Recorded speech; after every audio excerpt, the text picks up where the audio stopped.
Hey, I will love you until like Victoria dries. Ah! It's your girl Erin TL. Thank you so much for being here and for staying here. Tell a friend to tell another friend to always come share their experiences in the comment section below about the topic we would have talked about, would have discussed. And feel free to also tell us yours before you ask your friends to come and tell us. So today there's something that baffles me a lot. Something that baffles me a lot. African parents growing up, they're very protective around their kids, mainly the girl children, okay, mainly the girl children. So but when you grow up now, they start praying for you, they start asking you, when are you going to get married, when are you, where is our man, as if he's going to marry the entire clan. But growing up, should they see you with any boy standing, it is trouble. You guys just standing and talking normal things, not because because of course it is rare for you to have conversations of love, dating, sex. These are rare conversations in African homes. And the parents are so protective. Okay, just let me give you a little background about African homes. Typical African homes. In some cultures, in the central, mainly in the central, not the recent homes.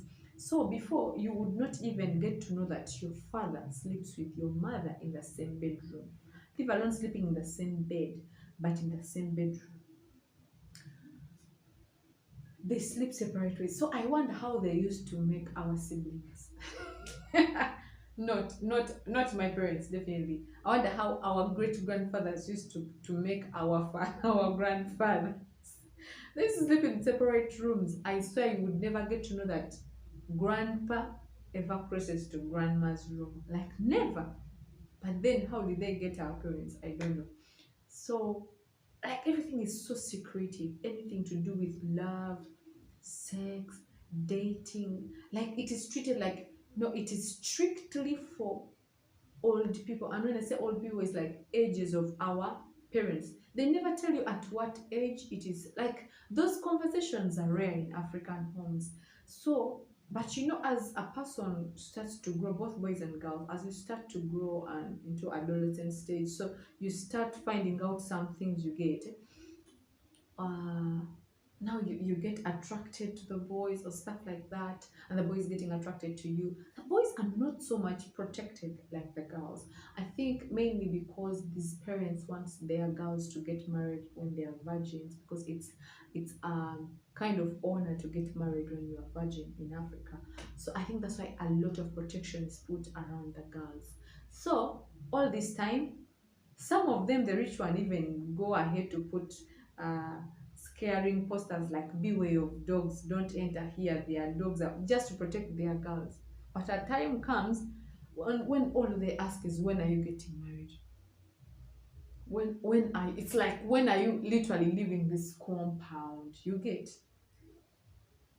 actually, there is that, like I told you, there is that stage you reach and you want to know more about things, you're attracted to opposite sex and all that. In that stage, instead of these African parents sitting you down, they will just tell you, in case you are a girl and you start menstruating, they'll just tell you, now that has happened, if you sleep with any man, you'll get pregnant. And pregnancy is, it's like over a curse. I don't know what, the way they talk about it, it's like it's the worst thing that would have happened to you. Of course, it disrupts the plan maybe the parents have for you, but the way they bring it, it's like then that is all they will ever tell you. They will not guide you like, now you see, but you see, they don't talk dating like a typical African home. They will never talk you through dating, through love, like through those things, sex. No, all there is to scare you. Pregnancy, as if it is the worst thing that can ever happen to a person. Pregnancy of all things. So I wonder why do they feel shy? And let me tell you, in this generation, like in our foreparents or forefathers generation, it was okay because information was minimal. It was only with the elders. Okay, an elder maybe would call you and talk to you when they feel it's the right time for you to know things. But these days, information is kind of everywhere. Like, you do not talk to me about dating, you don't talk to me about sex. next time I will be on YouTube or internet and something is suggested, and then I have to check it out. And let me tell you, if you leave, we say, why are these kids so furious, like so wild and so what? These kids, if you leave them to search information on their own, they will take in unfiltered information. But if you were to talk them through that, they would have a guided, guided perspective. So for us, we are a generation who discover things on our own. Actually, we are like discoverers. Like, these people came to Uganda and discovered our lakes. I hear Sir Samuel Baker discovered Lake what? So actually, it always amuses me how something is discovered when there were already people settling around it. But never, that's not what I'm discussing. So what I'm saying, these days kids are discovering things on their own. Not just any other kids, even me. I discovered most of the things on my own. Good enough, the time I was getting to be so curious about, like deeply curious about this whole thing, that dating and all that, I was in primary six. And in primary six, it's when you will start to learn about adolescent, the stages and all that in the science subject. So that kind of helped me a lot. But in our homes, but yet you I don't know, you guys, I didn't grow up, I've never been in white homes, but I've heard people talk that in white homes those things are talked with parents. But this side, when parents see you're starting to change, they will protect you. You're not supposed to walk alone, you're not supposed to leave home at all. If at all you're going to leave home, someone should know where you're going, or you should go with someone, or it's like, it is hard. It is literally hard. Now, what amazes me is when you reach university and everyone is badly asking you, do you, no, my parents have never asked me if I have a boyfriend. They have never asked me. You people, they have never asked me. But these other aunties ask you, are you seeing someone? But then all people were interested in me right when we were growing up. You used to chase them like crazy. Where do you expect me to find those guys? So we reach a stage where they have to pray us out of the out of the home. When will you, dear God, let my kids go, let them find husbands? But now the potential suitors were running after us. Used to scare them like nothing. You put dogs at home, you put conference. But it is very healthy to have these conversations, because this, just having sex conversation as a parent, I really think our parents should do this, because it would make us more open to them. Anything we are experiencing in our lives, sexually, mentally, and all aspects, or dating, love, or something, or things of a sort, we would gladly open up to our parents. But then you guys, I cannot, I don't know, there's no way I can break this down better, because even me right now, actually, even me, I cannot openly talk about sex. I don't know why it's in African culture.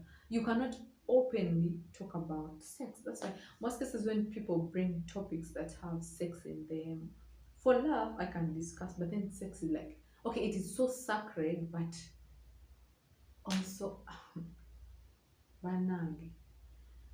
I really cannot engage in conversations that are entirely sexual. I cannot.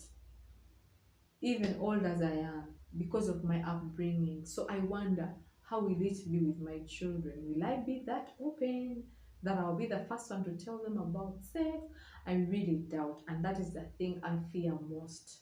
I really don't think I have that courage. Maybe that's why also my parents didn't tell me. But honestly, that is one of the conversations you will never in life find in African homes. Maybe these days that they are getting modernized, those in the city and all that, but still you don't talk that so and so is my boyfriend. That is highly punishable. Just finding you standing with someone at the roadside is highly punishable. Now, should you be caught with these love letters, those ones, there's when the time when you become an adolescent, you're getting interested in boys, boys are getting interested in you. Then you start writing letters, hey, I will love you until like Victoria dries. Then that is highly punishing. They will beat you up to pulp, like beat you thoroughly, well and clean, and you will never write that nonsense again. So they train like to only look at books. That's why I was ah, African parents. But one day I want to have this conversation with both of my parents together and on camera, and I ask them these things like, why do you guys shy away from sex? It is sacred, it was created by God. Why do you shy away from it? And you let young kids, they go on to discover by themselves. And most cases, what you feared most is what happens to them. So that is one of the conversations you will never ever have in an African home. Oh, not you, we. That's the conversation we never have in African homes. Even most cases, when you bring the conversation, they say you're getting spoiled. But then at some point, they badly want you spoiled in that they keep asking you, when are you getting married? So these things confuse me.